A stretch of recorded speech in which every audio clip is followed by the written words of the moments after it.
Hey guys, welcome back. If you are watching this video, then I assume you have failed funding challenges quite few times and you still don't know how to pass. One of the reasons that you have failed the funding challenge can be because of poor risk management. So in this video, I'm going to be giving you the ultimate risk management guide that you need in order to pass the evaluation and also trade the funded account for as long as you can. Now, when I was trading the funded account last year with TFT, the funded trader program, I held that account for over 500 days. And I pretty much made over $60,000 just with that one single account that I had with the funded trader program. And overall, I have done $170,000 in prop firm payouts. Now, in this video, what we will be discussing, the risk management mistake that you make when you approach the prop firm challenges, what are the risk management that you should be following for phase 1 of the challenge, and then what will be the risk management for phase 2 of the challenge, and most importantly, when you pass the challenge, how you should be trading the funded account. But just before we do that, if you are new to the channel, consider hitting the subscribe button and turn on the notification bell. Do not forget to give me a follow on my IG and on Twitter from the links in description. Now, before I deep dive into the details, if you do not know, I have started my own firm 2 months ago, FundedSquad, the one and only firm to offer you instant funding on a monthly subscription, $25,000 account for just $249, meaning no need to do any sort of evaluation. You can get the funded account from very first day, and if you use the code that I have added in the description, you will get 20% off on your account. So instead of $249, it will be only $200 that you're going to be spending in order to take a $25,000 instant funded account. But if you are someone who likes to trade the challenges, phase 1 and phase 2, and then you want to trade the funded account, I want to first tell you the possible mistakes. Now, if you look at your trading history, or if you look back when you were doing the challenge and you ended up failing, one of the main reasons why you ended up failing, because when you started the challenge, you may have only risked 1% on your account, but when that trade hit stop loss, and because that trade went into drawdown or you hit stop loss, your account was in negative. So instead of you lowering down the risk now, you ended up increasing the risk, maybe from 1% to 1.5% or maybe even 2 or 3%. And because you increased the risk when you were supposed to lower the risk, next trade may have went down again because already the emotions are too involved because you are over risking, and there is a high chance that you did not follow your trading plan because you wanted to recover that 1% loss. So you increased the risk, you did not follow the plan. Because of that, what happened? You ended up losing again, and because you ended up losing again, ultimately you are down now 3 or 4%, and that cycle goes on until you lose the account. Let me know how many times it has happened to you in the comment section, because that is one of the main reasons why many traders, they lose their challenges, because they simply just cannot stick to a good risk management system. They simply do not lower the risk when the account is going in drawdown. So that brings me to the question, if you are going to be taking the challenge, whether it's with FundedSquad or with any firm, what will be the best way to pass phase 1 of the challenge, and what will be the best way to pass phase 2, and how you need to trade the funded account. The very first thing now is, once you take the challenge, here on FundedSquad, the profit target is only 6%. On phase 1, it is also 6% on phase 2, while you get 4% daily drawdown and 8% overall drawdown with unlimited time for you to complete the evaluation.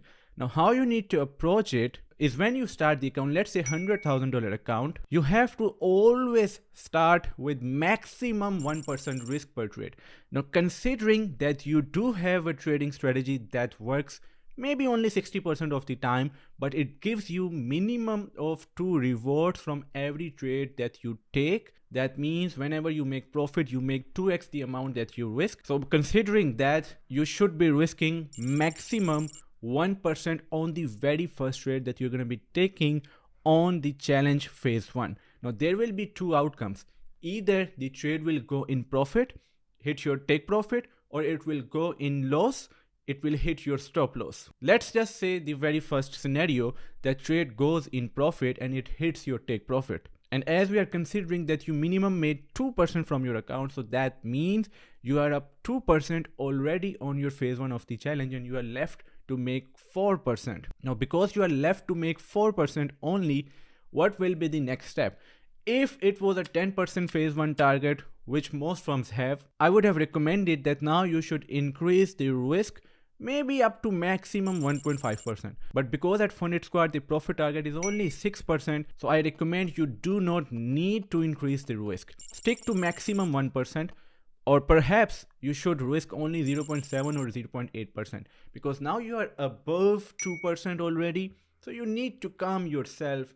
You need to consider that you are just now 4% away and you have already got your first win. So no need to over risk, no need to increase the risk.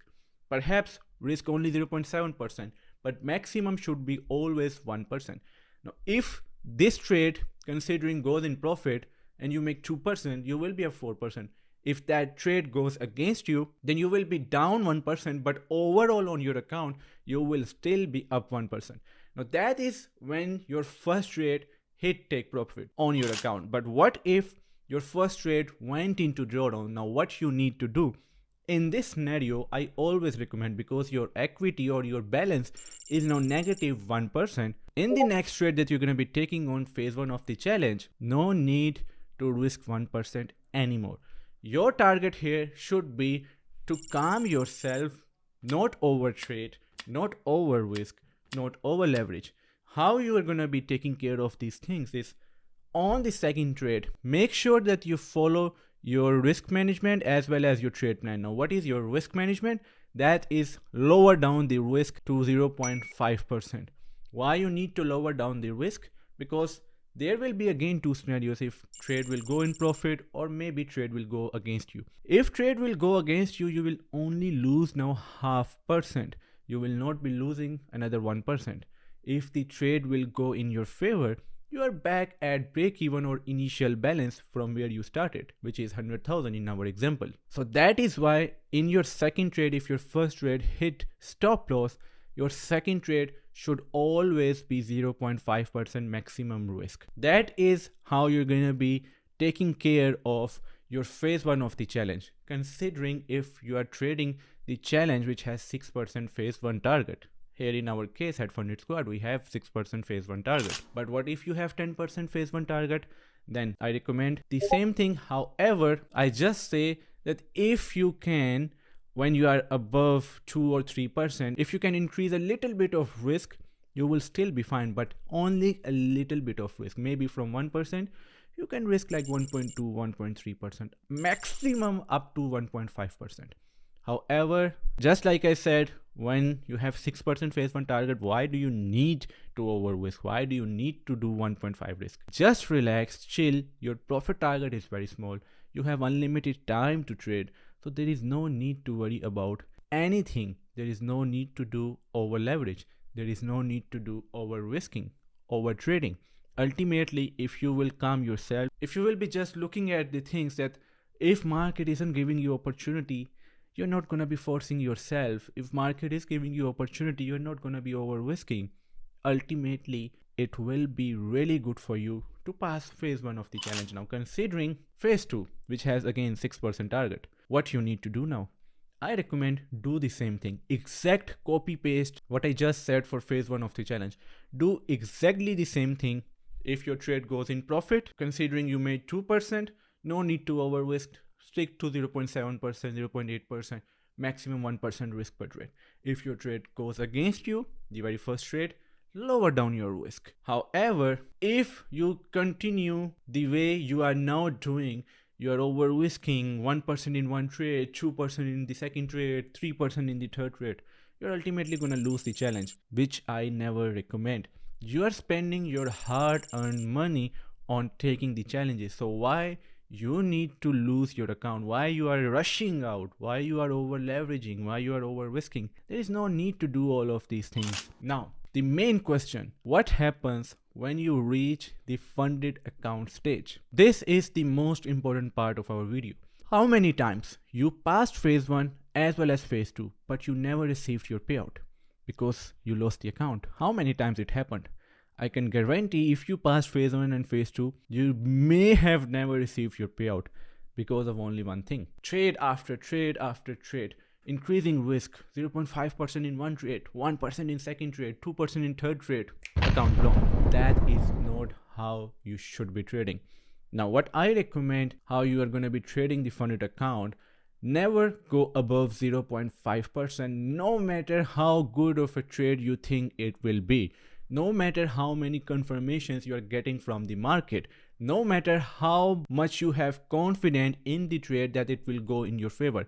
Maximum risk per trade should never be 0.5% on your funded account stage. And most importantly, once you reach 2 to 3% profits on your account, stop trading. Wait for the payout to come to your account. Request a payout, let it come to your bank account. And when you will get your payout, because you have received your first payout, now you can trade again. Same thing, reach up to 3%, stop trading, wait until the second payout comes. This way, I guarantee you will literally be able to make 4, 5, 6 payouts from your funded account, or it can be more. I know many traders who, when take the challenge, pass it, become funded trader, they do not lose the account until they get 10, 12, 15 payouts, because their risk to reward ratio was very good. Not talking about the risk to reward from the trading, I'm talking about their risk only $500 or maybe $400.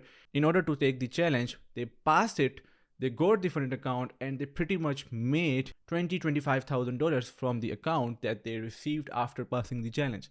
Once you are at that level, then you can be risking 1.5%, 1%, 1.7% on every single trade that you take, because now you have made pretty much a lot of money from one small account.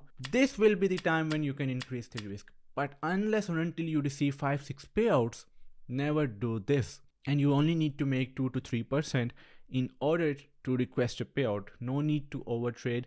No need to have the greed that, oh, I need to make a little bit of more money so that I will get extra $500 or extra $1,000. Never do that. So that was the video for you guys. Very simple, to the point, risk management guide for everyone who is struggling to pass the challenge. Now, again, I said, if you do not like to take the challenge, because at FundedSquad, we offer you the same pricing that you're going to be spending. Let's say you are going to be spending $200 on taking the challenge. We give you the option to trade the instant funded account for just like $200 if you use the code shared in the description. With that, you just need to reach 5% profit threshold, which is required to request a withdrawal. Everything will be all set. You can reach 5% once in a month, guaranteed for sure. So you will be getting very decent 60% profit, which is the instant funded account, scalable up to 100% if you scale your account as per the scaling plan. I made a dedicated video for FundedSquad rules where I explained every single rule that you need to know so that there will be no confusion. You can check that video from the link in description if you want. So thank you so much guys for watching until the end. I hope that you got a lot of value out of this video. Good luck to everyone who's going to be taking the challenge. No matter it's going to be with FundedSquad or it's going to be with FTM or with any other firm. And if you have any question about anything, you can ask me in the comment section, or you can reach out to me on Instagram. Thank you so much for watching. See you in the next video. Bye for now.